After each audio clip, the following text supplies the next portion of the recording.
Hello everyone, मैं हूं आपका दोस्त Amit Kumar Singh and welcome everyone to first demat learning platform.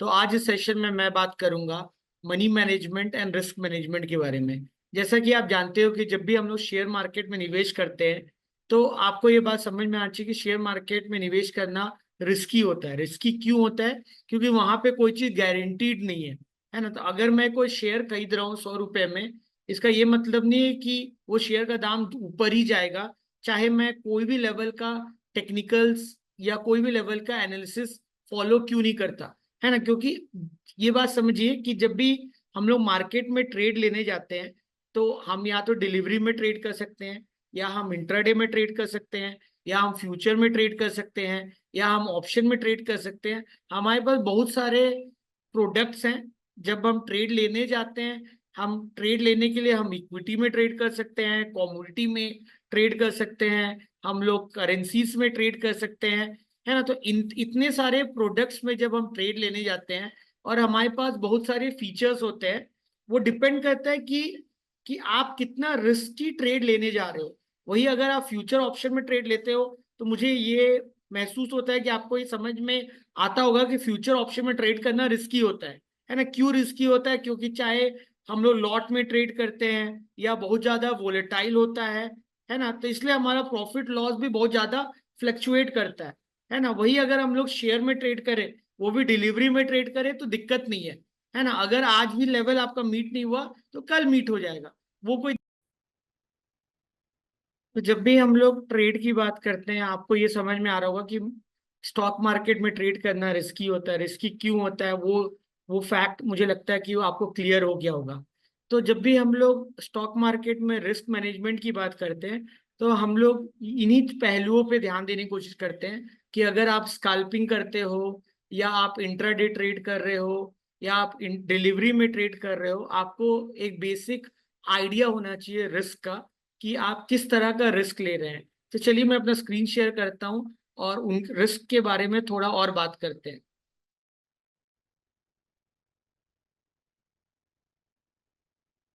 तो जैसा कि आप मेरा स्क्रीन देख सकते हैं यहाँ पे, तो जब भी हम लोग स्टॉक मार्केट में रिस्क की बात करते हैं तो मोटा मोटी स्टॉक के ऊपर जो रिस्क होता है उसको हम लोग दो तरह का रिस्क पे आप बात कर सकते हैं।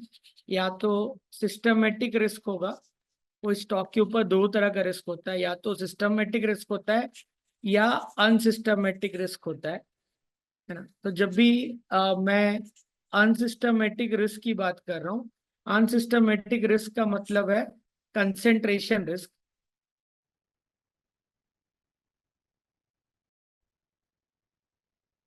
तो अनसिस्टमेटिक का रिस्क का दूसरा नाम है कंसेंट्रेशन रिस्क।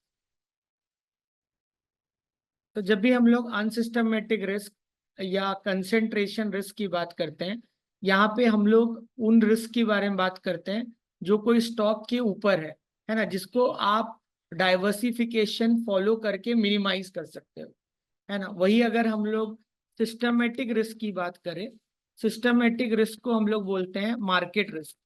जब भी अगर मैं सिस्टमेटिक रिस्क की बात करूं, सिस्टमेटिक रिस्क की बात करूं तो मैं उसको बोलता हूं मार्केट रिस्क, है ना। तो मार्केट रिस्क ऐसा रिस्क जिसको आप कुछ भी करके मिनिमाइज नहीं कर सकते हो।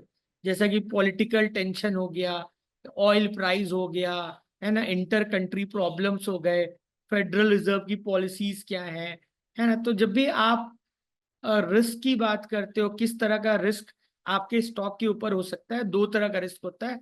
एक होता है अनसिस्टमेटिक रिस्क, दूसरा होता है सिस्टमेटिक रिस्क। तो अनसिस्टमेटिक रिस्क या कंसेंट्रेशन रिस्क को आप मिनिमाइज कर सकते हो अगर आप डाइवर्सिफिकेशन फॉलो करते हो। डाइवर्सिफिकेशन फॉलो करते हो, डाइवर्सिफिकेशन फॉलो करने का मतलब आप एक जगह पैसे नहीं लगा के आप मल्टीपल स्टॉक्स में या मल्टीपल एवेन्यूज में पैसे लगाइए। और यहाँ पे आप ये कोशिश कीजिए कि उन चीजों के ऊपर का, जिनके ऊपर आप डाइवर्सिफाई करने की कोशिश कर रहे हो, उनके बीच का कोरिलेशन कोइफिशिएंट जो कोरिलेशन कोइफिशिएंट जो वो नेगेटिव होना चाहिए, है ना। उनके बीच का कोरिलेशन कोइफिशिएंट नेगेटिव होना चाहिए, है ना, वो पॉजिटिव नहीं होना चाहिए। कोरिलेशन कोइफिशिएंट क्या होता है? कोरिलेशन कोइफिशिएंट होता है कोई भी दो वेरिएबल के बीच का आपस में रिलेशन। कोरिलेशन कोइफिशिएंट -1 से +1 के बीच में हो सकता है ना। कोई भी चीज के बीच का अगर कोरिलेशन नेगेटिव है, मतलब क्या हुआ कि कोई एक चीज ऊपर जा रहा है तो दूसरा नीचे जा रहा है, एक चीज नीचे जा रहा है तो दूसरा ऊपर जा रहा है।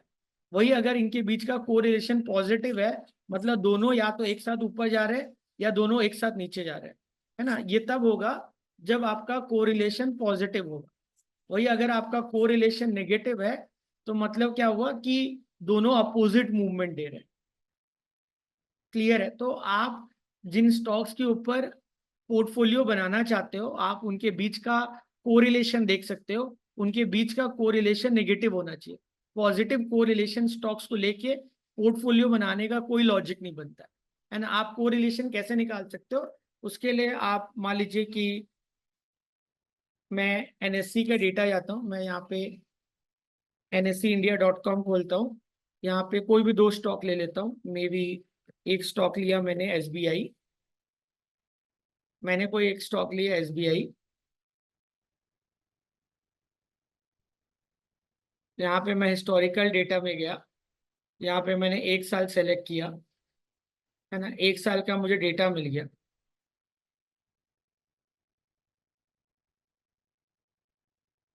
है ना। एक साल का मुझे डेटा मिल गया,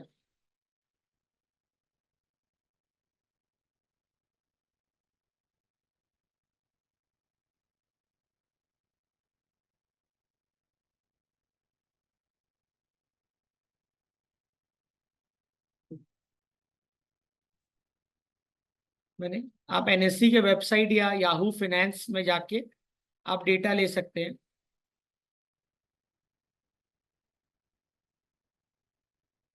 यहाँ से मुझे डेटा मिल गया, इस डेटा को मैं कॉपी कर लेता हूँ।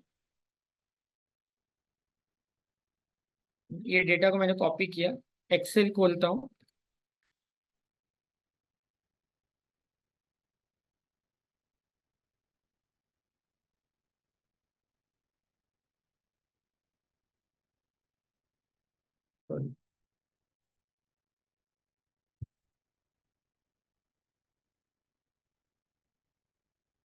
कॉपी करता हूँ, और वही क्यों हो रहा है सर। तो मेनली मुझे स्टॉक का क्लोजिंग प्राइस चाहिए, यहाँ से मैं डेटा ले लेता हूँ।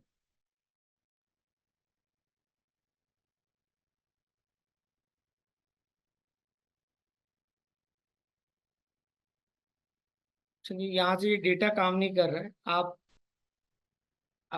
याहू फाइनेंस से भी डेटा ले सकते हो। याहू फाइनेंस में खोलता हूँ।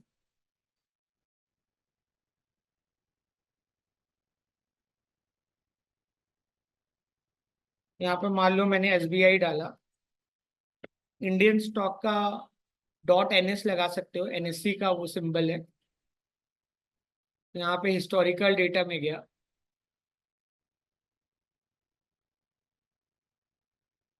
इसको डाउनलोड किया,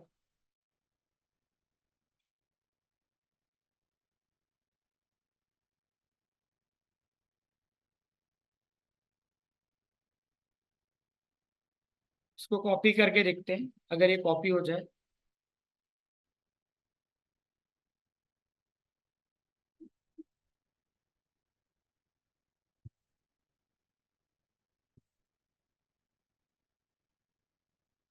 यहाँ पे कॉपी हो रहा है डेटा।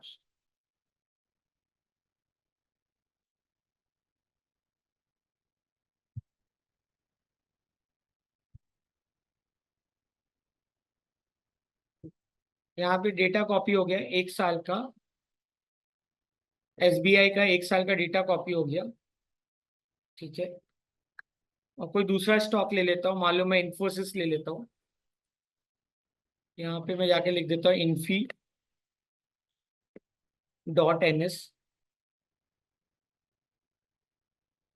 फिर हिस्टोरिकल डेटा में जाता हूँ।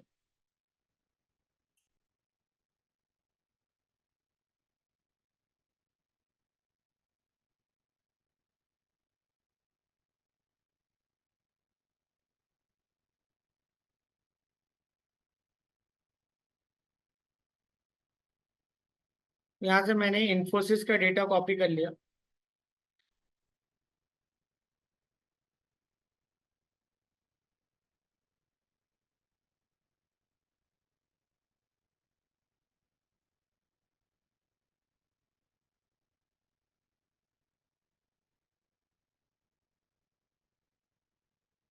ठीक है, तो मुझे एसबीआई का डेटा मिल गया, इन्फी का डेटा मिल गया।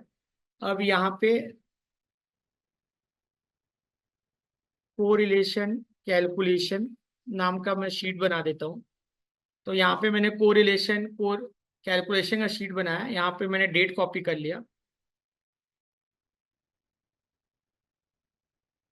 यहाँ से मैंने डेट ले लिया।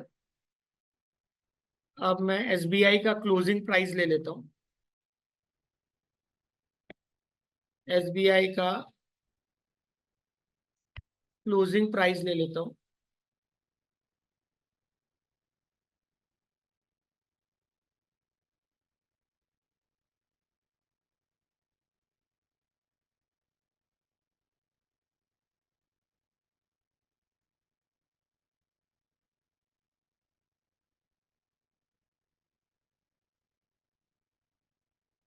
ये हो गया इन्फी का, मैंने क्लोजिंग प्राइस ले लिया। तो एसबीआई और इन्फी दोनों क्लोजिंग प्राइस ले लिया मैंने। अब मैं रिटर्न निकाल लेता हूँ, है ना, रिटर्न ऑन एसबीआई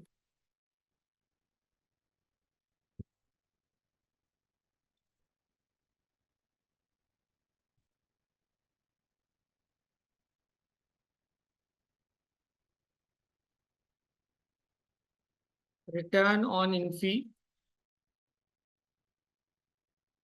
तो या तो आप लॉग ई यूज करके today value by yesterday value कर दो, ये एक तरीका है रिटर्न निकालने का। दूसरा तरीका है today price minus yesterday price divide by yesterday price into 100। आप यहाँ कर लो, ये मिल गया, इसको कॉपी कर लो, यहाँ पेस्ट कर दो और यहाँ इंटर कर दो, तो आपको दोनों का रिटर्न मिल गया। तो अब इनके बीच का को रिलेशन क्या होगा, इनके बीच का को रिलेशन अगर आपको निकालना है,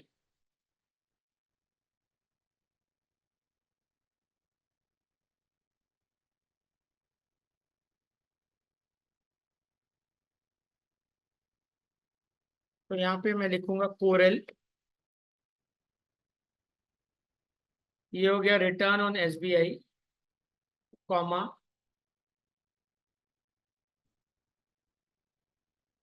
ये हो गया रिटर्न ऑन इन्फी, लेके इंटर किया, तो मुझे इनके बीच का कोरिलेशन मिल गया।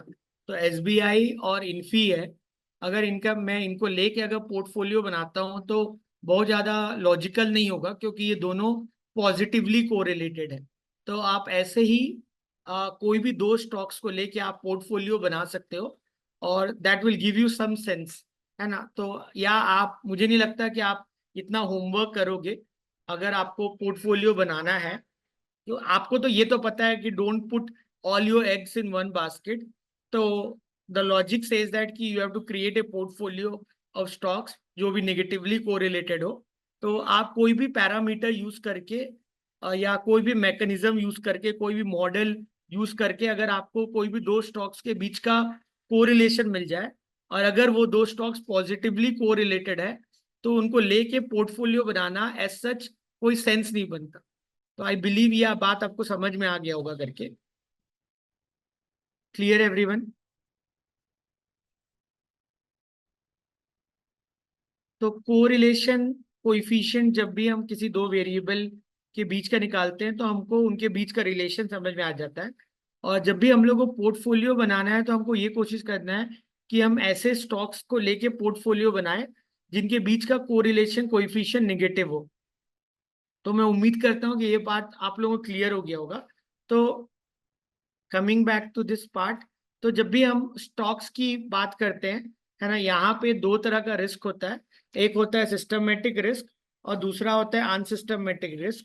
तो अनसिस्टमेटिक रिस्क को आप पोर्टफोलियो बना के मिनिमाइज कर सकते हैं, लेकिन जो सिस्टमेटिक रिस्क होता है उसको आप मिनिमाइज नहीं कर सकते हैं, है ना। सिस्टमेटिक रिस्क को मेजर करने के लिए सबसे अच्छा पैरामीटर होता है बीटा, है ना। अगर आप किसी भी स्टॉक का बीटा देख लेते हो तो आपको ओवरऑल पिक्चर आ जाता है समझ में कि वो स्टॉक कितना सेंसिटिव है with respect to the movement in market.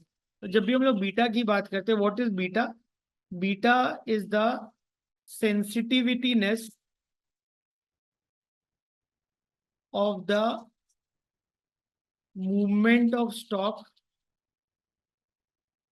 movement of stock with respect to the movement in market। तो जब भी मैं मार्केट के मूवमेंट को प्रिडिक्ट करने की कोशिश करूं, या मैं ये समझने की कोशिश करूं कि कोई भी स्टॉक कितना सेंसिटिव हो सकता है मार्केट के मूवमेंट के रिस्पेक्ट में, तो उसके लिए हम लोग किसी भी स्टॉक का बीटा देख सकते हैं, है ना। तो जैसे कोरिलेशन जो है वो किसी भी दो इंडिपेंडेंट वेरिएबल की बात करता है। बीटा जो होता है वो रिग्रेशन कोइफिशिएंट है। अगर आपको स्टैटिस्टिक समझ में आता है तो beta is regression coefficient. Beta क्या है आपका? रिग्रेशन कोइफिशिएंट है। कोइफिशिएंट रिग्रेशन कोइफिशिएंट मतलब रिग्रेशन क्या होता है? कोई भी दो वेरिएबल के बीच का रिलेशन। यहाँ पे हम लोग किन दो वेरिएबल के बीच का रिलेशन निकाल रहे हैं? यहाँ पे हम लोग रिलेशन निकाल रहे हैं return on the stock, return on stock with respect to the return on market, है ना। तो ये दो वेरिएबल के बीच का हम लोग रिलेशन निकाल रहे हैं। अब आपको ये समझ में आना चाहिए कि market is not dependent on the stock. Market stock पे डिपेंडेंट नहीं है, स्टॉक मार्केट पे डिपेंडेंट है। तो रिटर्न ऑन द स्टॉक जो है ना, वो आपका डिपेंडेंट वेरिएबल है। यहाँ पे रिटर्न ऑन स्टॉक जो है वो आपका डिपेंडेंट वेरिएबल है। और वो किस पे डिपेंडेंट है? रिटर्न ऑन द मार्केट, जो आपका इंडिपेंडेंट वेरिएबल है, जो आपका इंडिपेंडेंट वेरिएबल है। तो जब भी मैं बीटा की बात करता हूँ, बीटा बेसिकली आपको ये बताता है कि आपका स्टॉक जो है मार्केट के टर्म में कितना ज्यादा सेंसिटिव है। तो आप कभी भी किसी स्टॉक का बीटा देखते हो तो बीटा अगर 1 है, इसका ये मतलब है कि अगर मार्केट 10% चढ़ा तो आपका स्टॉक भी 10% चढ़ा, है ना। अगर मार्केट आपका 10% गिरा तो आपका स्टॉक भी 10% गिरा, है ना। वही अगर आपका कोई स्टॉक है उसका बीटा अगर 1 से ज्यादा है, मान लो कोई स्टॉक है जिसका बीटा 1.65 है, तो इसका ये मतलब हुआ कि आपका मार्केट जब 10% चढ़ा था तो आपका स्टॉक जो है वो आपका 16.5% चढ़ा। वही अगर आपका मार्केट अगर 10% गिरा, वही अगर आपका मार्केट 10% गिरा तो मतलब स्टॉक जो है वो आपका 16.5% गिरा।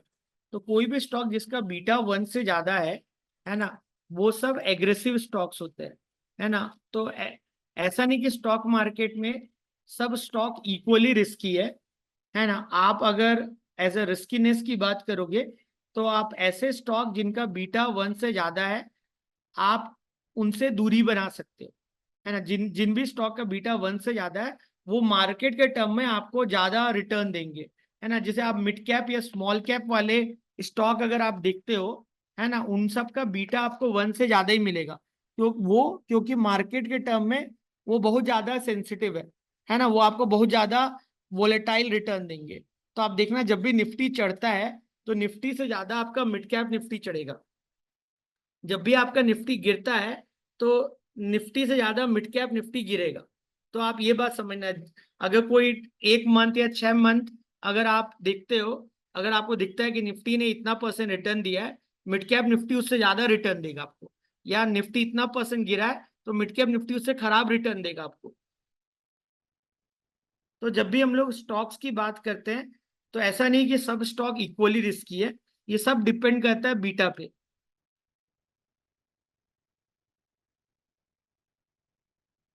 तो अगर आपको किसी स्टॉक का बीटा निकालना है तो आप एक्सेल में उस स्टॉक का बीटा निकाल सकते हो।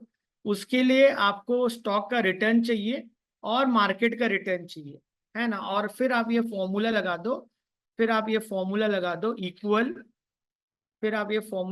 Equal slope.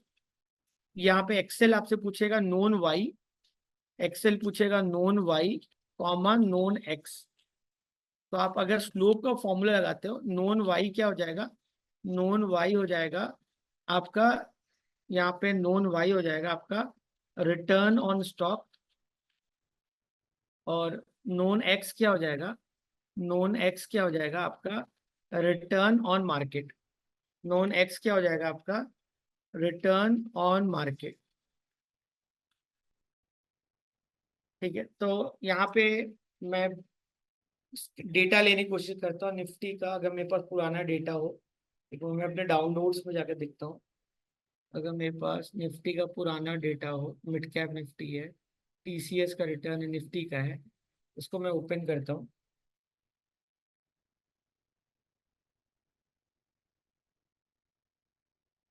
यहाँ से मैं क्लोजिंग वैल्यू लेता हूँ निफ्टी का।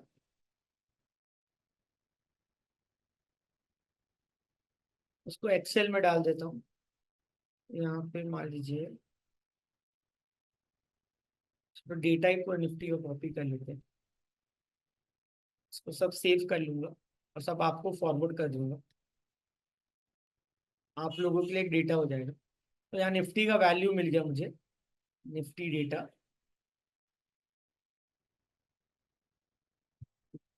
अब यहाँ पे क्या करते हैं, डेट लेते हैं। डेट ले लिया मैं, 16 अगस्त तक का डेट है मेरे पास। 17 अगस्त से 16 अगस्त तक का डेटा है मेरे पास।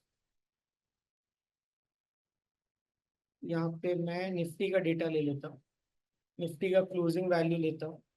14 अगस्त तक ही है, तो यहाँ पे अगर निफ्टी का डेटा लेता हूँ तो एक दिन कम का डेटा होगा मेरे पास, ज्यादा डेटा दिखा रहा है। ठीक है, ये डेटा डाउन डाउन डिलीट कर देता हूँ। ठीक है, ये हो गया आपका निफ्टी का डेटा, निफ्टी क्लोजिंग। ये हो गया आपका निफ्टी का क्लोजिंग वैल्यू। क्लियर है।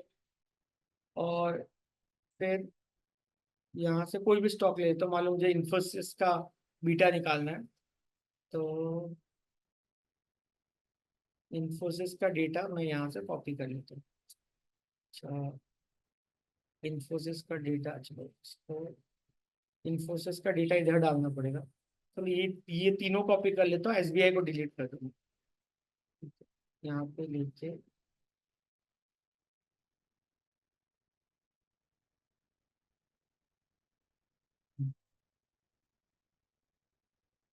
इसको कट करके यहाँ पेस्ट कर देते हैं। एक बार चेक कर लेते हैं फॉर्मूला सही है कि नहीं। हाँ, ठीक है। तो ये हो गया। अब आप निफ्टी का रिटर्न निकाल लीजिए। निफ्टी रिटर्न, निफ्टी का रिटर्न निकाल लीजिए आप। उसके लिए आप क्या करोगे, today value minus yesterday value divide by yesterday value into 100। इससे आपको निफ्टी का रिटर्न मिल गया। तो आपको निफ्टी का रिटर्न मिल गया, आपको इन्फोसिस का रिटर्न मिल गया। यहाँ पे बीटा कैलकुलेशन, बीटा कैलकुलेशन। अब आपको अगर किसी स्टॉक का बीटा निकालना है, अगर आपको किसी स्टॉक का बीटा निकालना है, तो आप क्या कर सकते हो, इक्वल स्लोप का फॉर्मूला डालिए। Equal slope known Y, known Y क्या हो गया, रिटर्न ऑन इन्फी। कोई भी स्टॉक जिसका वाई मतलब डिपेंडेंट वेरिएबल को बोलते हैं। नोन एक्स, एक्स क्या हो गया आपका निफ्टी का रिटर्न। इसको लिया, इंटर किया। तो आप देख सकते हो इन्फोसिस का अगर मैं बीटा निकाल रहा हूँ तो निगेटिव आ रहा है। इसका ये मतलब हुआ कि पिछले एक साल में इन्फोसिस ने जो मूवमेंट दिया है वो निफ्टी के अगेंस्ट दिया है। तो आप देख सकते हो, मतलब अगर जब भी मार्केट मान लो आपका 10% चढ़ा है, तो आपका इन्फोसिस जो है ना, वो आपका कितना परसेंट चढ़ा है। इन्फोसिस आपका चढ़ा नहीं, गिरा है। कितना परसेंट गिरा है, इसका बीटा देख लो, नेगेटिव है। तो आप देख सकते हो मतलब मार्केट के टर्म में कितना परसेंट गिरा, सिर्फ 1.22% गिरा। वही अगर मार्केट आपका 10% गिरा तो इन्फोसिस कितना चढ़ा, सिर्फ 1.22%। मतलब पिछले एक साल की अगर मैं बात करूं तो इन्फोसिस ने मार्केट के अगेंस्ट मूवमेंट दिया है।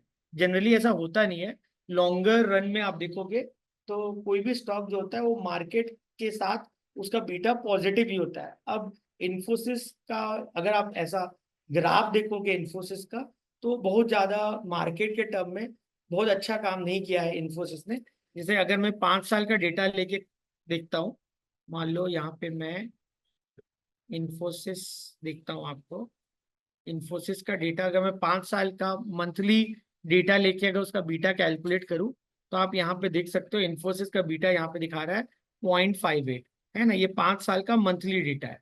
मैंने 1 साल का डेली डेटा लिया है, तो वहां पे मुझे नेगेटिव रिटर्न दिख रहा है। और आपको ही पता है कि पिछले कुछ दिनों में लास्ट 1 साल इन्फोसिस का बहुत अच्छा नहीं रहा, कोई भी आईटी स्टॉक का उतना अच्छा नहीं रहा। आप जैसा कि यहाँ पे आप देख सकते हो, यहाँ पे मान लो अगर मैं इन्फोसिस का चार्ट ड्रॉ करूँ, इन्फोसिस का अगर मैं चार्ट ड्रॉ करूँ, इन्फोसिस का अगर मैं चार्ट ड्रॉ करूँ, ये सब हटा देता हूँ के लिए, आप लोगों को समझ में भी नहीं आएगा अभी ये चीजें। तो इन्फोसिस का अगर मैं चार्ट ड्रॉ करूँ, हैकिन राशि है, इसको मैं कैंडल में कन्वर्ट कर दिया, और इसको मैं लाइन में कैंडल लाइन में कन्वर्ट कर दो आप। और अगर आप मंथली या डेली चार्ट भी अगर आप देखो, डेली चार्ट अगर मैं देखूं इन्फोसिस का, अगर आप डेली चार्ट देखोगे, है ना, तो इन्फोसिस ने बहुत अच्छा काम नहीं किया है with respect to the market. अब मैं इन्फोसिस का ग्राफ अगर मैं निफ्टी के टर्म में डिवाइड करूं, डिटरमाइन करूं, इन्फोसिस डिवाइड बाय निफ्टी अगर मैं ये करूं, तो आप देखोगे कि बहुत अच्छा काम नहीं किया है ना इन्फोसिस ने निफ्टी के टर्म में।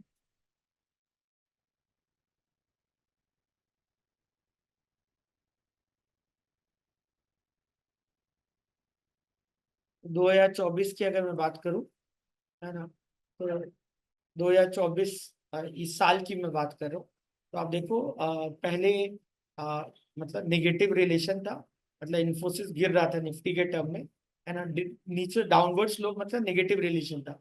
फिर देखो इतना गिरा है, फिर चढ़ा है, और अभी चढ़ रहा है। तो मतलब आप देखोगे तो लगभग अभी तक अप्रैल तक गिरा है, अप्रैल के बाद पॉजिटिव हुआ है। तो ओवरऑल अगर आप देखोगे तो एक नेगेटिव कोरिलेशन है निफ्टी के साथ इन्फोसिस का। समझ में आ रहा है आप लोगों को? तो आप ऐसे करके आप किसी भी चीज को एनालाइज कर सकते हो, है ना, ऐसे करके आप किसी भी चीज को एनालाइज कर सकते हो। बीटा अगर मैं देख रहा हूँ इन्फोसिस का निफ्टी के टर्म में, तो नेगेटिव दिखा रहा है यहाँ पे, है ना। तो ये नेगेटिव रिलेशन ये बता रहा है कि जब भी मार्केट चढ़ता है तो एक्चुअली इन्फोसिस गिरता है, जब भी मार्केट गिरता है इन्फोसिस चढ़ता है, और ये चीजें बदलती रहेगी depending upon the behaviour of the market. तो again coming to the topic, जब भी आप रिस्क की बात करते हो, आप जब भी स्टॉक मार्केट में रिस्क की बात करते हो, तो दो तरह का रिस्क होता है जो कोई स्टॉक के ऊपर होता है, या तो सिस्टमेटिक रिस्क होता है या अनसिस्टमेटिक रिस्क होता है। अनसिस्टमेटिक रिस्क को हम पोर्टफोलियो बना के मिनिमाइज कर सकते हैं, लेकिन सिस्टमेटिक रिस्क को हम लोग मिनिमाइज नहीं कर सकते। आपको ये समझ में आना चाहिए कि स्टॉक मार्केट में ऐसा सेइंग है कि स्टॉक मार्केट, म्यूचुअल फंड में आपने सुना होगा, म्यूचुअल फंड है subject to market risk, please read the offer document before investment. आपको ये समझ में आना चाहिए कि स्टॉक मार्केट इकोनॉमी के पर्सपेक्टिव में काम करता है। अगर मैंने इन्फोसिस में पैसे लगाए और Infosys after all IT stock है, तो अगर आईटी इंडेक्स है, तो अगर इंडेक्स अच्छा करेगा और इन्फोसिस का मैनेजमेंट अच्छा है, उन्होंने अच्छे प्रोजेक्शन दे रहे हैं, तो इन्फोसिस अच्छा करेगा। अदरवाइज इन्फोसिस में आपको उतना अच्छा रिटर्न ना मिले, अगर आप समझो कोशिश करो करके। क्लियर, आप लोगों को समझ में आ रहा है आपको? ठीक है। तो जैसे 1 साल पहले इन्फोसिस का दाम लगभग 1400 रुपये था, फिर वो अभी 1800 पे। इन्फोसिस गिरा है फिर चढ़ा है, आप ऐसे करके इसका रिटर्न, इसका ग्राफ भी प्लॉट कर सकते हो इन्फोसिस का। आप ग्राफ भी प्लॉट कर सकते हो, कैसा गिरा है कैसा चढ़ा है, आप देख सकते हो करके, है ना। बहुत ऊपर नीचे हुए हैं इसके मूवमेंट्स, है ना, बहुत ज्यादा अच्छा मूवमेंट भी नहीं दिया है, ठीक ठाक मूवमेंट दिया है करके। क्लियर है? तो ये बात तो आपको समझ में आ गया होगा। तो जब भी हम लोग स्टॉक मार्केट की बात करते हैं, है ना। हम लोग को रिस्क मैनेजमेंट समझ में आना चाहिए कि जब भी आप मार्केट में ट्रेड कर रहे हो, ट्रेड आपके रिस्की होते हैं। डिपेंड करता है कि आप डिलीवरी में ट्रेड कर रहे हो, कि आप इंट्राडे कर रहे हो, फ्यूचर में कर रहे हो, कि ऑप्शंस में कर रहे हो।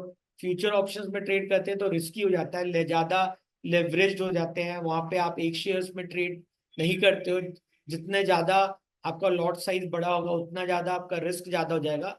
रिस्क क्या है? Risk is the possibility of getting a loss, मतलब लॉस या प्रॉफिट। मतलब रिस्क इज ऑल अबाउट अनएक्सपेक्टेडनेस, है ना। Risk is all about uncertainty. तो यहाँ पे अनसर्टिनिटी क्या है कि अगर आप किसी स्टॉक में पैसे लगा रहे हो, क्या गारंटी कि ऊपर जाएगा, है ना। वो तो ऊपर भी जा सकता है, नीचे भी जा सकता है। यहाँ पे किसी चीज की कोई गारंटी नहीं है। जब भी आप शेयर मार्केट की बात करते हो, वहां पे गारंटी कुछ नहीं है। अगर आप फ्यूचर ऑप्शंस में ट्रेड करते हो तो आप कोशिश करो एक दिन में कम लॉट साइज में ट्रेड करो, कम क्वांटिटी में ट्रेड करो, है ना। ज्यादा ट्रेड ना करो। आफ्टर ऑल हर आदमी का अपना एक रिस्क एपेटाइट होता है ना। तो आपको आपका रिस्क एपेटाइट पता होना चाहिए। रिस्क एपेटाइट मतलब कितना परसेंटेज ऑफ रिस्क आप ले सकते हो मार्केट में। जनरल सेइंग ये है कि 100 माइनस योर एज, है ना। इतना परसेंटेज पैसा आप स्टॉक्स मार्केट में लगाओ, है ना। और जितना आपका एज है ना, उतना परसेंटेज पैसा आपको रिस्क फ्री एसेट्स में लगाने चाहिए। रिस्क फ्री एसेट्स मतलब जहाँ पे आपके रिटर्न्स गारंटीड है। चाहे आपका पब्लिक प्रोविडेंट फंड है, या 5 साल का बैंक एफडी है ना, या आपका किसान विकास पत्र या नेशनल सेविंग सर्टिफिकेट्स है ना, जहाँ पे आपका रिटर्न गारंटीड है ना। तो आपको ग्रेजुअली, जैसे जैसे आपका एज बढ़ते जाता है, आपको ग्रेजुअली इन प्रोडक्ट्स के ऊपर एक्सपोजर लेना पड़ेगा। और ग्रेजुअली जैसे आपका एज बढ़ते जाता है ना, आपके लाइफ में रिस्क भी बढ़ते जाते हैं। तो आपको इंश्योरेंस के ऊपर भी आपको अहमियत देनी पड़ेगी। Because insurance is all about uncertainty, है ना। तो आपके पास जो भी एसेट्स हैं उनको वो इंश्योर्ड होने बहुत जरूरी है।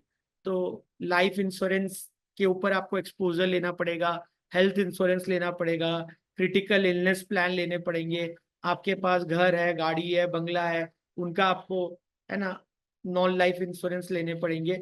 तो ग्रेजुअली आपको इंश्योरेंस, है ना, आपको रिस्क फ्री एसेट्स, इनके ऊपर एक्सपोजर लेना पड़ेगा।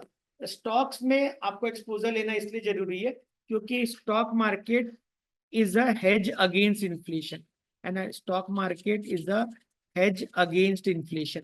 तो इन्फ्लेशन को काटने का सबसे अच्छा दवा है स्टॉक मार्केट, है ना। तो जब भी हम लोग इन्फ्लेशन की बात करते हैं, इन्फ्लेशन महंगाई दर की बात करता है। तो इन्फ्लेशन ये बताता है कि समय दर समय कैसे आपकी पैसे की वैल्यू कम होगी, है ना। तो वो चीज इन्फ्लेशन मेजर करता है कि समय दर समय कैसे आपकी पैसे की वैल्यू कम हो रही है ना। जैसा आपको पता है कि आज 100 रुपए में जो मैं सामान ले पा रहा हूँ, मे बी भविष्य में 100 रुपए में मैं वो सामान नहीं ले पाऊंगा, है। क्योंकि जैसे समय बीतता जा रहा है, हमारा डिमांड सप्लाई के ऊपर बढ़ते जा रहा है। और जैसा हमारा डिमांड सप्लाई के ऊपर बढ़ते जा रहा है, वैसे पैसे की वैल्यू कम हो रही है ना। तो more inflation, more inflation reduces the value of money. More inflation reduces the value of money, है ना। इन्फ्लेशन जैसे जैसे बढ़ता जाएगा, आपके पैसे की वैल्यू कम होती जाएगी। पैसे की वैल्यू मतलब परचेजिंग पावर एबिलिटी। पैसे की वैल्यू मतलब आपके खरीदने की कीमत, नॉट कीमत is not the correct word, खरीदने की ताकत वो आपकी कम होती जाएगी। तो आप जब भी कहीं पे भी आप इन्वेस्ट करते हो, आपको जो रिटर्न मिलता है उसको नॉमिनल रेट ऑफ रिटर्न बोलते हैं। कहीं भी आप इन्वेस्ट करते हो, वहां से आपको जो रिटर्न मिलता है उसको नॉमिनल रेट ऑफ रिटर्न बोलते हैं। अगर मैं उसको NRR से रिप्रेजेंट कर रहा हूँ, और मान लीजिए आपके इन्फ्लेशन रेट, हर इकोनॉमी का इन्फ्लेशन रेट अलग होता है। डेवलप्ड इकोनॉमी का इन्फ्लेशन रेट 3% 4% होता है ना। डेवलपिंग कंट्री लाइक इंडिया, हमारा इन्फ्लेशन रेट ज्यादा होता है ना। तो अगर मैं इन्फ्लेशन रेट को कैसे लिखूं, IR रेट कुछ लिख देता हूँ। तो ये अब आपको समझ आना चाहिए। अगर आप नॉमिनल रेट ऑफ रिटर्न से इन्फ्लेशन रेट को माइनस कर देते हो, तो आपको अल्टीमेटली जो रेट मिलता है उसको रियल रेट ऑफ रिटर्न बोलते हैं।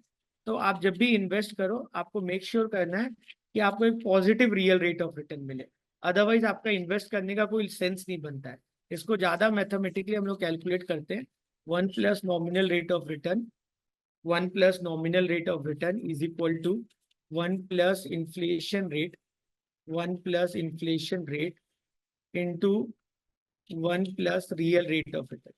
ये फॉर्मूला है ना। आप ये फॉर्मूला यूज कर सकते हैं रियल रेट ऑफ रिटर्न निकालने के लिए। तो आपको ये बात समझ में आनी चाहिए कि चाहे दुनिया के आप सबसे अमीर आदमी भी क्यों ना हो, लेकिन आपको फिर भी इन्वेस्ट करना चाहिए, कम से कम इन्फ्लेशन को बीट करने के लिए, या कम से कम अपने आप को रिस्क, थोड़ा सा रिस्क कम करने के लिए इंश्योरेंस लेके। कम से कम अगर आपको अपना फिनेंशियल ड्रीम अचीव करना है तो उसके लिए भी आप ट्रेड कर सकते हो, उसके लिए भी आप मार्केट में इन्वेस्ट कर सकते हो, ताकि वो आपको एक डिसेंट रिटर्न बना के दे। क्योंकि आपको पता है टाइम वैल्यू मनी, हम जिस इकोनॉमी में रहते हैं वो इन्फ्लेशनरी इकोनॉमी है। यहाँ पे समय दर समय पैसे की वैल्यू कम होती जा रही है।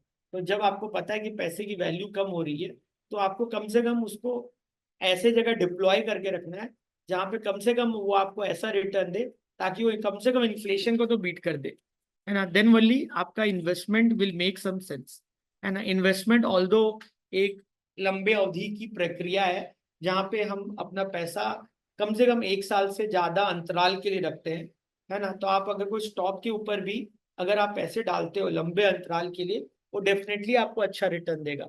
मैं इन्फोसिस की भी बात करूं, जैसे आप इन्फोसिस का एग्जांपल ले लो। जैसे इन्फोसिस आज से 1 साल पहले आपका 1100 रुपये 1400 रुपये में था। आज देखो इन्फोसिस 1800 रुपये में है। तो मतलब आप ऐसा देखोगे तो स्टॉक मार्केट आपको डी अच्छा ही रिटर्न देगा करके। समझ में आ रहा है ना आप लोगों को। कोई भी स्टॉक उठा लो, बहुत ही बेकार स्टॉक है या पेनी स्टॉक है, मूवमेंट ही नहीं है, तो उसका मैं गारंटी नहीं ले सकता। अदरवाइज मोर ऑफ लेस आपके जितने भी स्टॉक होते हैं वो मार्केट के टर्म में आपको अच्छा ही रिटर्न देते हैं। क्लियर है? कोई डाउट है यहाँ तक तो पूछ सकते हैं आप लोग। तो देख लो, मैं वीडियो पॉज कर रहा हूँ, फिर मैं इसको रिकॉर्ड करता हूँ। तो स्टॉक मार्केट से रिलेटेड या फिनेंस से रिलेटेड अगर आपको कॉन्सेप्ट समझना है, तो हम लोग जो फॉर्मूला यूज करते हैं स्टॉक मार्केट में वो है time value of money. Time value of money ये कहता है कि पैसे की वैल्यू कभी एक बराबर नहीं होती, है ना। और चूंकि हम लोग एक इन्फ्लेशनरी वर्ल्ड में हैं, तो आपकी पैसे की वैल्यू समय दर समय कम ही होते जाता है। तो आप ये फॉर्मूला यूज करके आप किसी भी पैसे का फ्यूचर वैल्यू निकाल सकते हो, अगर आपको बाकी चीजें पता है ना।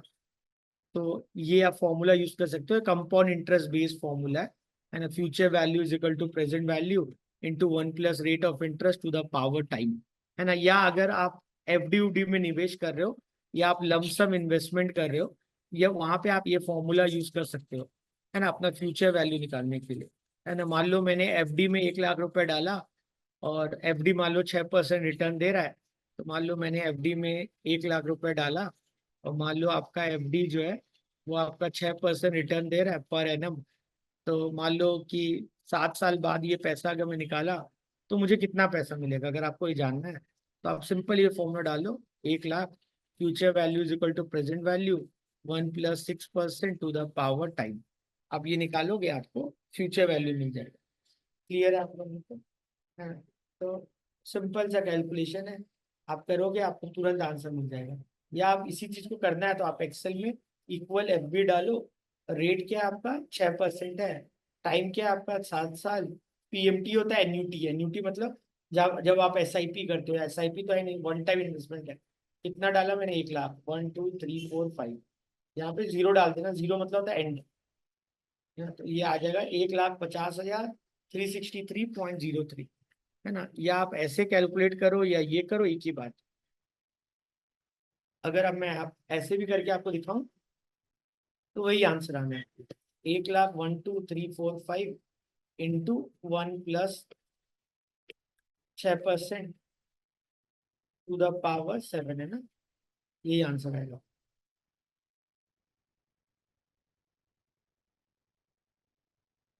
मुझे लगता है 1 लाख में जीरो ज्यादा हो गया। 1 2 3 4 5। क्लियर है? तो ये आपको समझ में आ गया होगा। तो ये फॉर्मूला आप याद कर सकते हैं, इससे आपको फ्यूचर वैल्यू ऑफ मनी समझ में आ जाएगा। क्लियर है ना। वही अगर मान लो मैं एसआईपी की बात करता हूँ, मान लो कि मैं हर महीने, मान लो एवरी मंथ, वही अगर मान लो मैं हर महीने एसआईपी कर रहा हूँ 5,000 रुपए का बैंक में, या एफडी कर रहा हूँ, या हर महीने मैं एसआईपी कर रहा हूँ म्यूचुअल फंड में, मान लो मैं हर महीने म्यूचुअल फंड में एसआईपी कर रहा हूँ, और ऑल दो म्यूचुअल फंड तो गारंटीड रिटर्न नहीं देता है, फॉर एग्जाम्पल कि मतलब एवरेज रिटर्न जो है म्यूचुअल फंड का, मान लो मान लेने के लिए बस मैं आपको बोल रहा हूँ, मान लो 12% है साल का, ठीक है, मैं हर महीने उसमें पैसे डाल रहा हूँ, और इसका एवरेज रिटर्न जो है 12% है एक साल का, और मान लो ये पैसा मैं विड्रॉ करता हूँ मान लो 7 साल बाद, तो मुझे कितना पैसा मिलेगा, है ना, मुझे कितना पैसा मिलेगा इस एसआईपी से। तो आप ये समझ रहे होंगे कि ये जो 5,000 रुपये आप डाल रहे हो, ये हर महीने डाल रहे हो, और रेट ऑफ इंटरेस्ट जो ये दिया हुआ है, ये आपका साल का दिया हुआ है, 12% साल का। तो अगर आप महीने का निकालोगे तो लगभग आपका 1% पर मंथ आएगा। और यहाँ पे अगर 7 साल की बात करूँ, तो मैं एक महीने में एक बार कर रहा हूँ, तो 7 साल में टोटल में 84 बार पैसे जमा करूंगा, है ना। तो आप ये बात समझ रहे होंगे। तो यहाँ पे अगर आपको फ्यूचर वैल्यू निकालना है, जब भी एसआईपी हो, या इसको एन्युटी भी बोलते हैं, तो आपको फ्यूचर वैल्यू ऑफ एन्युटी का फॉर्मूला लगाना है। फ्यूचर वैल्यू ऑफ एन्युटी, है ना, उसका फॉर्मूला होता है annuity divide by rate of interest into 1 + rate of interest to the power time -1, ये फॉर्मूला होता है। और चूंकि यहाँ पे मैं पर मंथ की बात कर रहा हूँ, इसलिए डिवाइड बाय 12 हो गया, ये डिवाइड बाय 12 हो गया, ये 12 से इंटू, ठीक है। तो आप इसको अगर आप ऐसे कैलकुलेट करोगे, तो आपका फ्यूचर वैल्यू ऑफ एन्युटी हो जाएगा 5,000 डिवाइड बाई 1%, है ना, इंटू 1 + 1% टू द पावर 84 -1, ये आपका आंसर है। अब यह अगर आपके मन में ऐसा कुछ प्रश्न आ रहा है कि ये फॉर्मूला आया कैसे, तो इसके लिए हम लोग ज्योमेट्रिक प्रोग्रेशन यूज करते हैं, है ना, GP, sum of n terms in GP. Sum of n terms in GP का फॉर्मूला होता है first term into r⁻n−1 by r−1, ये जीपी का फॉर्मूला है, sum of n terms in GP, जहाँ पे रेशियो आपका 1 से ज्यादा होता है।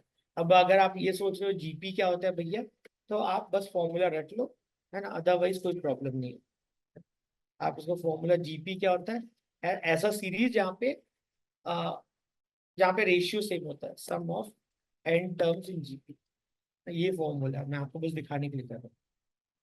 ये फॉर्मूला जो मैंने वहां लिखा है, ये फॉर्मूला को यूज करके हमने फ्यूचर वैल्यू ऑफ एन्युटी निकाला है ना। ये चीज को अगर आपको एक्सेल में करना है, तो ये चीज को आप एक्सेल में भी कर सकते हो, है ना, इक्वल एफ बी, है ना, रेट क्या है आपका, 12% डिवाइड बाय 12, है ना। एनपीआर क्या हो गया आपका, 7 × 12, 7 साल को महीने में कन्वर्ट कर दिया। पीएमटी कितना है सर, 5,000 रुपये, अगर मैं गलत नहीं होता।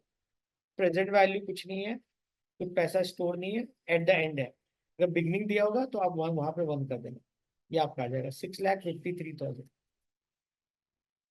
आप चाहो तो इसको कैलकुलेट कर सकते हो, है ना? मैं इसको कैलकुलेट करके दिखा देता हूँ।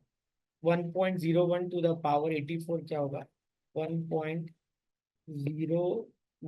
टू द पावर 84 होगा आपका 2.306। इससे 1 को माइनस कर देता हूँ, इससे मैं 1 को माइनस कर दिया, फिर मैं इसको 5,000 से इंटू कर दिया, और फिर मैं दिस डिवाइड बाई 1% कर दिया, ये आ गया आपका पैसा।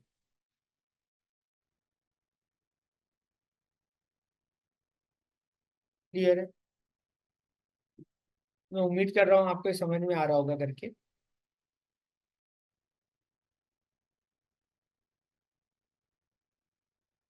तो आप ये क्वेश्चन देखो कि मान लो कि मेरा सपना है कि मैं बैंगलोर में एक घर खरीदूं, है ना, घर का प्राइस जो है अभी के हिसाब से 80 लाख रुपए। Probably I have a plan to buy the house 5 year down the line, where I believe the price of house increase at the 5% per annum. तो अभी 80 लाख है, तो 80 लाख है, तो और मैं एज्यूम कर रहा हूँ कि बैंगलोर में हर साल घर का कीमत जो है 5% भाग रहा है। तो मुझे अब कितने साल बाद खरीदना है, 5% भाग रहा है और 5 साल बाद खरीदना चाहता हूँ, तो 5 साल बाद आपको पता है टाइम वैल्यू ऑफ मनी, 5 साल बाद जो 80 लाख का जो घर है, 5 साल बाद उसकी वैल्यू 80 लाख नहीं होगी, वो हो जाएगी आपकी 80 lakh into 1 + 5% to the power 5, है ना। तो ये घर की वैल्यू हो जाएगी आपकी, है ना। ये घर की वैल्यू हो जाएगी आपकी, है ना। अगर आप निकालना चाहते हो, मान लो कितना है, 80 लाख है ना, तो इक्वल 1 2 3 4 5 6, 80 लाख है ना, तो 80 के बाद 5 zero, 1 2 3 4 5 into 1 + 5% to the power 5, तो है ना उसकी वैल्यू हो जाएगी आपकी इतनी, है ना। आप देख सकते हो। तो एक बार आपको घर की वैल्यू पता चल गई, तो अब क्वेश्चन ये है, I have plan to put my money in mutual fund, जहाँ पे वो मुझे 11% का रिटर्न दे रहा है। अब क्वेश्चन ये है कि मैं कितना पैसा एसआईपी में डालूं ताकि मेरा ये ड्रीम पूरा हो जाए 5 साल बाद, है ना। ये मेरा क्वेश्चन है कि मुझे इतना पैसा चाहिए 5 साल बाद। तो यहाँ पे अगर आप फ्यूचर वैल्यू ऑफ एन्यूटी का फॉर्मूला लगाओगे, is equal to annuity divide by rate of interest into 1 + rate of interest to the power time -1। तो फ्यूचर वैल्यू ऑफ एन्यूटी आपका ये हो गया, है ना, 102,102,252.50। एन्यूटी आपको पता नहीं है कि आप एसआईपी में कितना पैसा डालो। रेट ऑफ इंटरेस्ट, ये हम मान रहे हैं कि एसआईपी जो है आपको 11% का रिटर्न देता है, तो 11% डिवाइड बाई 12 पर मंथ कितना देगा, 1 + 11% divide by 12 to the power, 5 साल बाद खरीदना है ना, तो 5 × 12 - 1। आप इसको कैलकुलेट करोगे आपको आंसर आ जाएगा। तो अगर मैं करूँ 11% बाई 12 कितना होता है, तो वो हो जाएगा आपका 11%/12, ये आपका हो जाएगा 0.009167, है ना। तो उसमें अगर मैं वन को ऐड कर दूं, इसमें अगर मैं वन को ऐड कर दूं तो आपका आ जाएगा 1.009167, है ना। चलो ये आपका 11%/12, तो उसमें वन को मैंने ऐड किया, तो ये वैल्यू आ गया, है ना, 1.009167, है ना। इसमें मैं क्या करूंगा, इसका टू द पावर 60 निकालूंगा, है ना, 5 × 12, फिर उसमें मैं -1 करूंगा, इसमें -1 किया, है ना, तो ये आ गया आपका 0.7289। तो ये वैल्यू जो आ गया वो आ गया 0.72819, 72819, 7288 सॉरी 728916। तो ये, तो आप इसको ऐसे लिख सकते हो, ये हो जाएगा आपका ये 0.009167। मैं इसको ऐसे लिख सकता हूँ, 1021052.50 इंटू, ये आ गया आपका 0.009167, 0.009167 is equal to A into, ये आपका वैल्यू आ गया 0.7289, 0.728916, है ना। अगर आप इसको सॉल्व कर देते हो तो ये हो जाएगा 1021052.5 इंटू 0.009167 डिवाइड बाई 0.728916। इसको आप सॉल्व कर दो, आपको आंसर आ जाएगा। तो अगर मैं इसको सॉल्व करूं तो ये हो जाएगा आपका, ये वैल्यू आया आपका, ये वैल्यू, ये वैल्यू इंटू, ये वैल्यू इंटू, ये वैल्यू डिवाइड बाई ये वैल्यू करते हो तो आपको आएगा लगभग 1,28,401 रुपए, है ना। ये आपका वैल्यू आएगा, है ना, 1,28,000, है ना।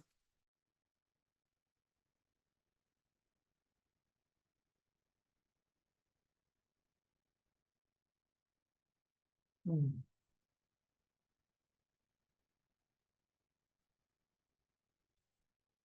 ठीक है सॉरी।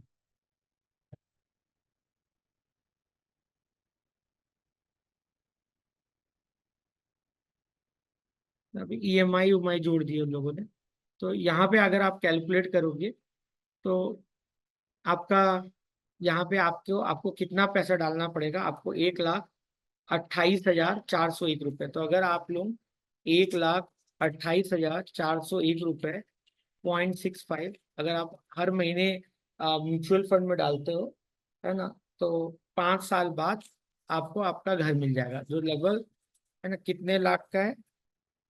तो अगर आप अपना पैसा इसमें डालते हो, 1,28,401 रुपये 0.65 में अगर आप डालते हो, तो 5 साल बाद आपको आपका घर मिल जाएगा, है ना, जिसकी वैल्यू 5 साल बाद कितनी हो जाएगी, 1,02,10,292 रुपये। क्लियर है आप लोगों को? ये आपका पॉसिबल है। इसको अगर आपको कैलकुलेट करना है तो आप इसको यहाँ एक्सेल में आप चाहो तो आप फ्यूचर वैल्यू ऑफ एन्युटी का फॉर्मूला लगा सकते थे। आप फ्यूचर वैल्यू ऑफ एन्युटी का फॉर्मूला लगाओ या पीएमटी का फॉर्मूला लगाओ। पीएमटी रेट क्या है आपका? रेट है 11% डिवाइड बाय 12, है ना। एनपीआर क्या हो गया आपका? एनपीआर है आपका, एनपीआर क्या है, 5 साल ना, 5 × 12। और पीवी क्या होगा? पीवी आपका क्या है? पीवी यहाँ पे 0 होगा। और एफ बी क्या है? एफ बी है आपका, कितना चाहिए आपको पैसा? 1 करोड़ चाहिए ना। ये आपका हो गया, और टाइप हो गया 0। अब करोगे तो आपका आ गया 1,28,401 रुपये 0.65। क्लियर है? तो आप ये फॉर्मूला यूज कर सकते हो फ्यूचर वैल्यू ऑफ एन्युटी का। अगर आप फॉर्मूला यूज करते हो तो आपको वो क्लैरिटी मिल जाएगी कि आपके पास एग्जैक्टली कितना पैसा होना चाहिए। तो आप अगर लमसम हो, अगर आप लोगों को लमसम निकालना है तो आप सीधा ये फॉर्मूला यूज करो, future value is equal to present value into 1 + rate of interest to the power time. या अगर एसआईपी की बात है तो future value is equal to, SIP लिख दो या एन्युटी लिख दो, R% divide by 12 into 1 + R% divide by 12 to the power 12t - 1। ये आप फॉर्मूला यूज करो, ये आपका यहाँ पे काम करेगा। क्लियर है? तो आप इनको यूज कर सकते हैं, आपको अल्टीमेटली ये आपके कैलकुलेशन में हेल्प करेगा। वैसे ही अगर ये आपको पता है formula, future value is equal to present value into 1 + rate of interest to the power time होता है। तो अगर आपको प्रेजेंट वैल्यू निकालना है ना, तो हो जाएगा future value divide by 1 + present present value is equal to future value divide by 1 + rate of interest to the power time, है ना। वही अगर आपको प्रेजेंट वैल्यू ऑफ एन्युटी निकालना है, वहीं आपको प्रेजेंट वैल्यू ऑफ एन्युटी निकालनी है। तो यहाँ पे एन्युटी मतलब अगेन, तो यहाँ पे आप क्या कर सकते हो, यहाँ पे आप यूज कर सकते हो present value of annuity is equal to annuity, annuity मतलब SIP divide by rate of interest by 12 अगर पर मंथ है। अगर पर मंथ नहीं है तो आप इसको इग्नोर कर सकते हो।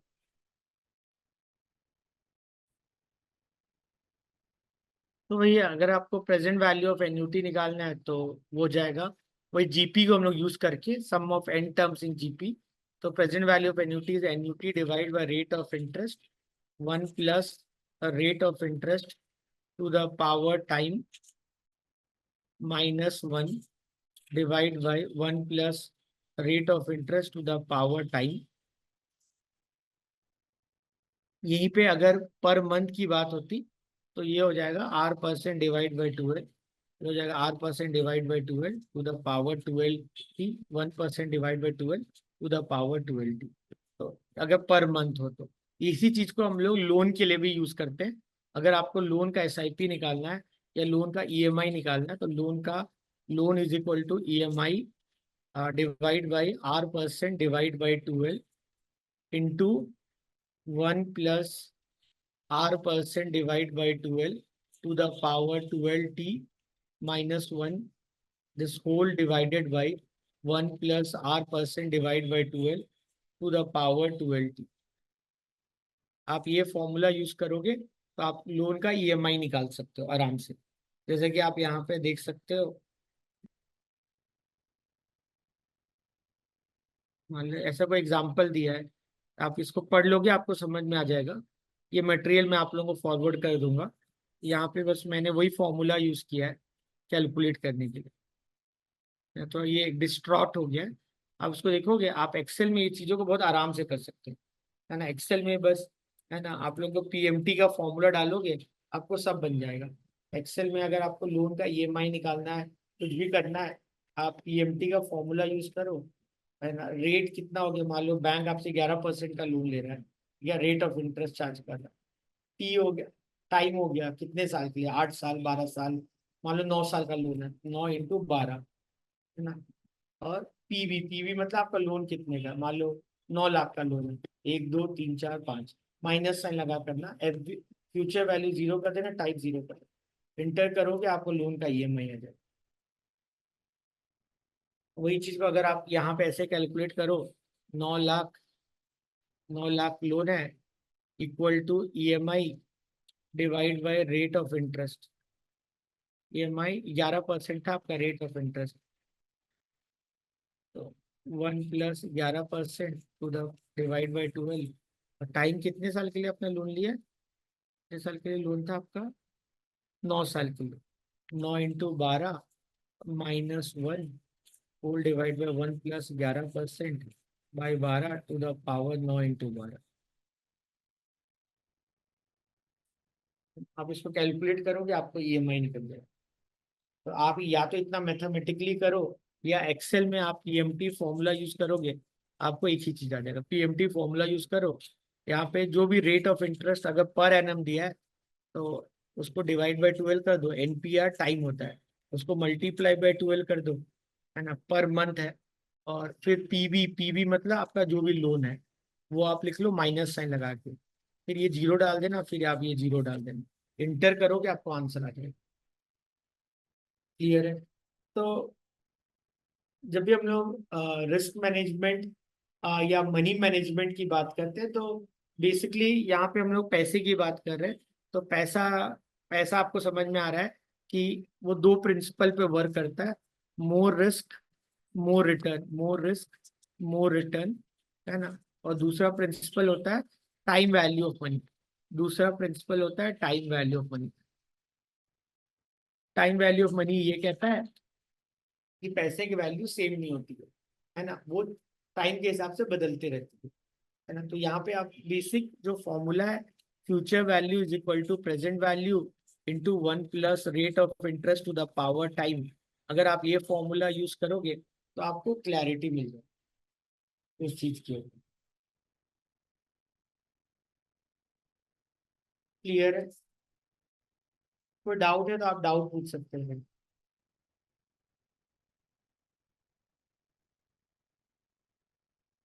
तो जब भी मैं रिस्क मैनेजमेंट या मनी मैनेजमेंट की बात कर रहा हूँ, तो यहाँ पे हम ये समझने की कोशिश कर रहे हैं कि कोई भी फाइनेंशियल इंस्टीट्यूशंस कैसे काम करते हैं। तो जब भी मैं किसी फाइनेंशियल इंस्टीट्यूशंस की बात करता हूँ, वो बेसिकली वो इफेक्ट ऑफ कंपाउंडिंग को फॉलो करते हैं, है ना। इफेक्ट ऑफ कंपाउंडिंग इसी प्रिंसिपल पे बेस्ड है कि पैसे की वैल्यू कभी कांस्टेंट नहीं होती है ना, उस समय दर समय उसकी वैल्यू बदलती रहती है।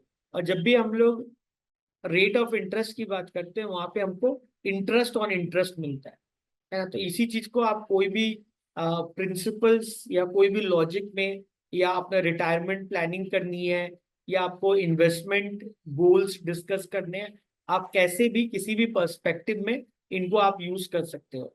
वही अगर मैं रिस्क मैनेजमेंट की बात करूं, risk management is all about कैसे आप अपने आप को रिस्क से कम कर सकते हो, कैसे आपका रिस्क कम हो सकता है।